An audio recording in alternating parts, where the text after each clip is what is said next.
Guys, ang liwanag ng ano, liwanag nitong ano,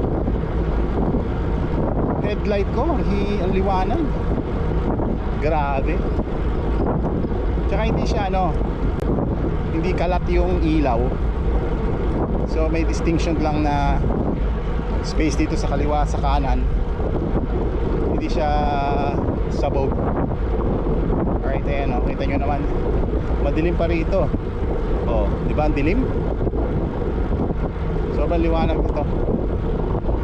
The best. Ito yung low, medium, ito yung high. So kung mag-high na tayo kasi malapit na magliwanag.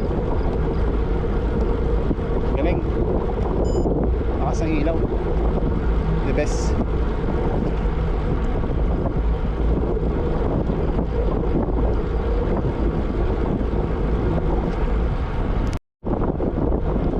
Okay, so isa pa palang advantage ng meron kang Bluetooth remote control sa ilaw, eh hindi mo na kailangang abutin yung switch mismo sa headlight. So mahirap yon.